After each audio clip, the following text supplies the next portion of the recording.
Assalamualaikum warahmatullahi wabarakatuh.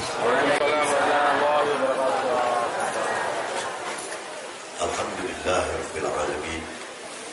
Wassalatu wassalamu ala asyrofil anbiya'i wal mursalin wa ala alihi wa sahbihi ajma'in, amma ba'du.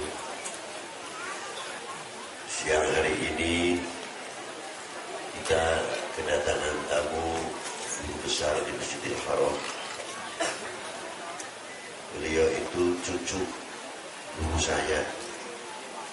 Saya mengambil ilmu hadis Bukhari Muslim daripada Al-Habib Ahmad Masyhur Al-Haddad, cucu daripada Sohibul Ratib yang mengarang kitab Da'watut Tammah, yang mengarang Nasaih Diniyah, yang mempunyai Ratibul Haddad Al-Habib Abdullah bin Ali Al-Haddad.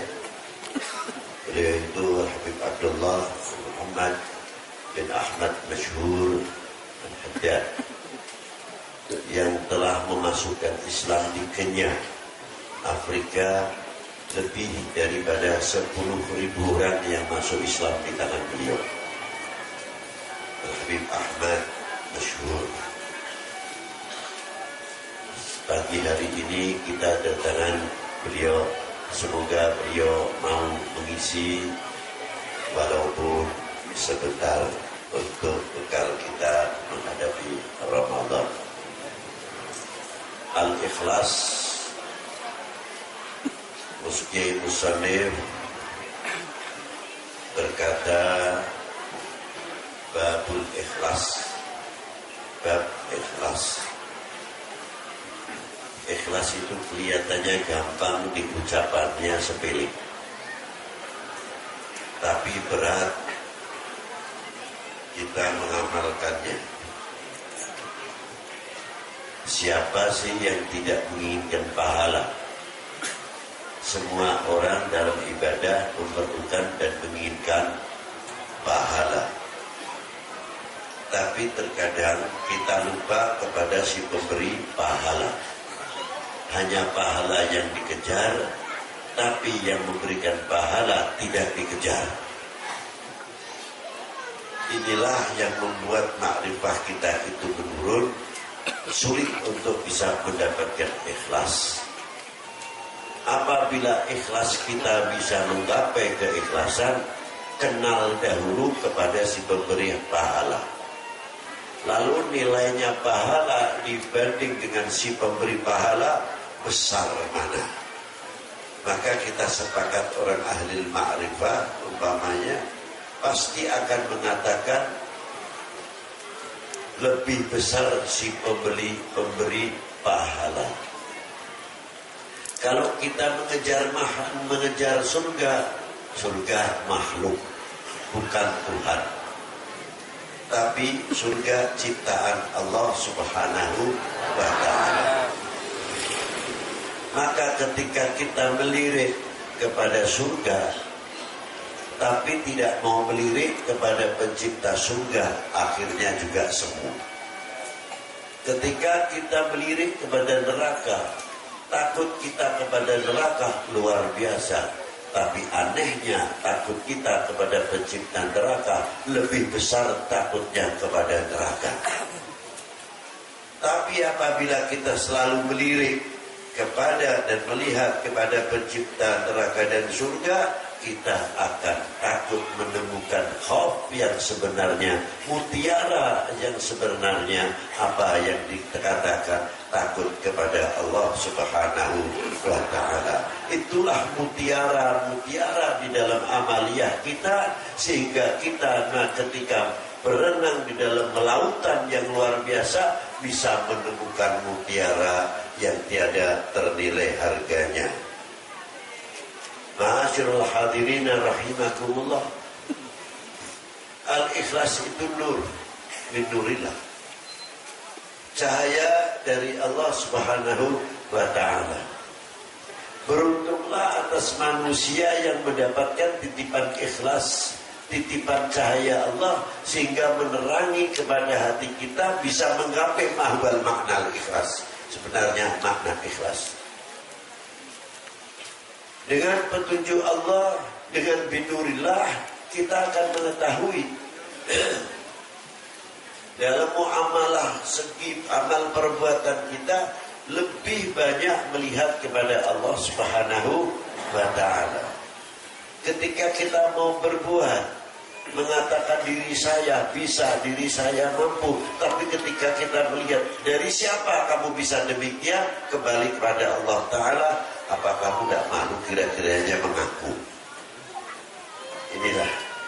Jadi kuncinya ikhlas pertama kali adalah melihat dahulu, makrifah dahulu kepada Allah Subhanahu wa ta'ala. Itulah kita baru menggapai apa yang dikatakan nur dari Allah Ta'ala yang dititipkan kepada kita adalah nurul ma'rifah.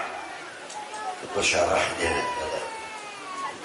Nah, kalau kita sudah menggapai nurul ma'rifah dari Allah Subhanahu wa ta'ala, walaupun rasanya pertama kali berat, tapi kita lama-lama akan mendapatkan kenikmatan. Contohnya puasa Ramadan. Puasa Ramadan, ya siapa orang yang tidak lapar? Siapa orang yang biasa, yang kerja keras, yang tidak dahaga? Saya tidak akan menyepelekan orang yang berpuasa kok tidak dahaga atau tidak lapar.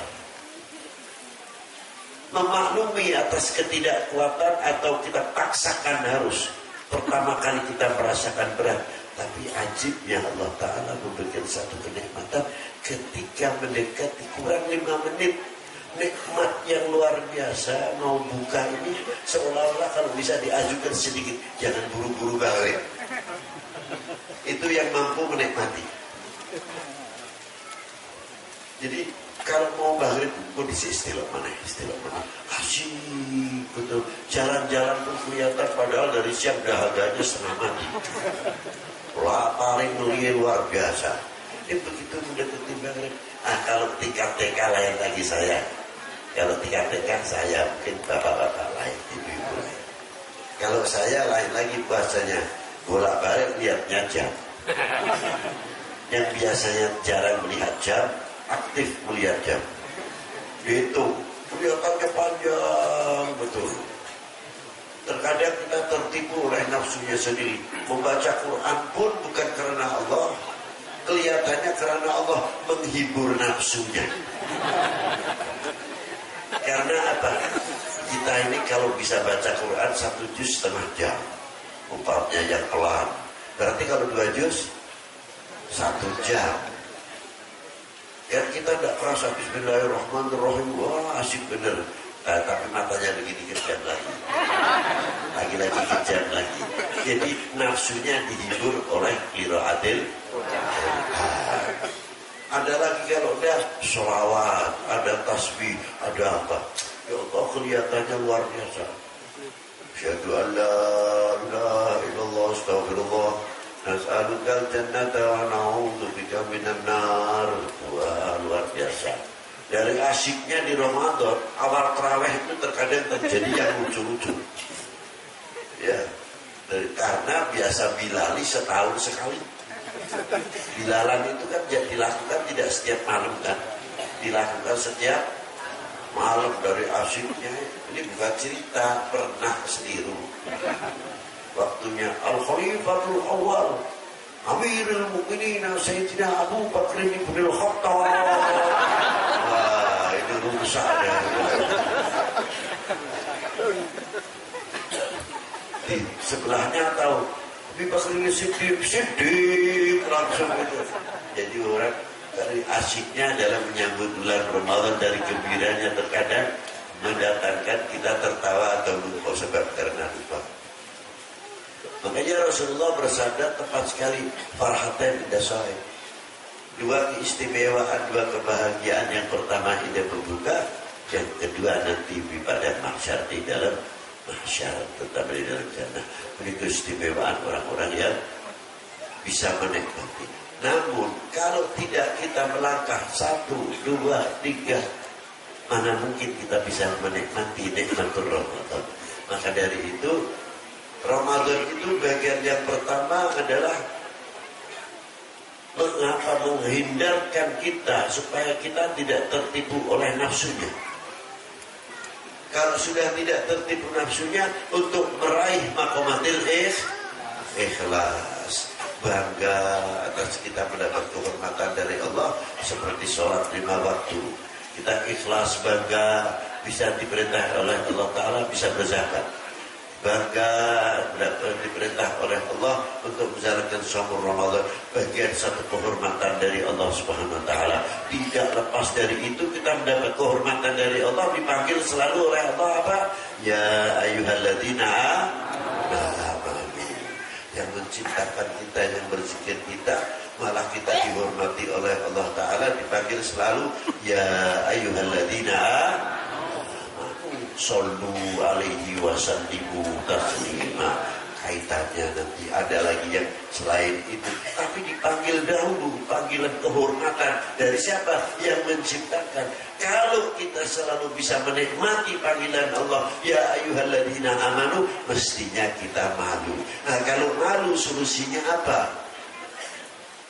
Bertoat kepada Allah Subhanahu wa taala, karena kita merasa malu kepada Sang Pencipta. Maka dari itu saya atas nama pribadi dan pengurus Kansus Sholawat, karena sebentar lagi mendekati bulan masuk bulan Ramadan, semoga kita semuanya diberi panjang umur, Allah Ta'ala bisa menjumpai bulan Ramadan, bisa menjalankan perintahnya Allah dalam puasa Ramadan, diberi oleh Allah Ta'ala sehat walafiat, dan diberi rezeki, kemudahan-kemudahan rezeki untuk bekal ibadah. Dari itu atas nama pribadi Habib Lutfi tidak terlepas karena manusia biasa dari kesalahan-kesalahan dan prasangka-prasangka yang kurang baik, terkadang ucapan-ucapan yang menyakitkan dan lain sebagainya. Saya atas nama pribadi pertama mohon maaf sebesar-besarnya, karena kami akan menjalankan puasa Ramadan. Yang kedua, kru ataupun pengurus Kansus Sholawat juga kami memohonkan maaf sebesar-besarnya apabila ada kekurangan-kekurangan. Insya Allah bulan puasa tidak ada prainya untuk kliwonan, cuma waktunya kita ganti malam. Tapi yang jauh-jauh sementara bukan kami melarang, kalau bisa silahkan, tapi kalau tidak ada waktu jangan memaksakan, karena musola-musola panjenengan, masjid-masjid panjenengan memerlukan panjenengan semuanya untuk mensiarkan musolanya, untuk mensiarkan tadarusil Quran, untuk mensiarkan jamaah di dalam masjid kita masing-masing. Maka dari itu kita kliwonan habis tarwih baru kita mulai kliwonan untuk istiqomah supaya tidak berakhir kliwonannya. Kenapa Habib Ramadan kok tidak berakhir? Sebab saya melihat tanggalan setan tidak ada tanggalan merahnya. Jadi setan itu tidak pernah berakhir, berarti tidak mempunyai tanggalan merah. Nah, maka kita juga tidak ada berakhirnya. Selagi dia tidak ada tanggalan merah, ayo terus kita tetap membentengi iman kita dalam ibadah kita, supaya kita tidak terjebak, tertipu oleh syaitan atau nafsu kita. Demikianlah yang bisa saya sampaikan. Semoga Allah Ta'ala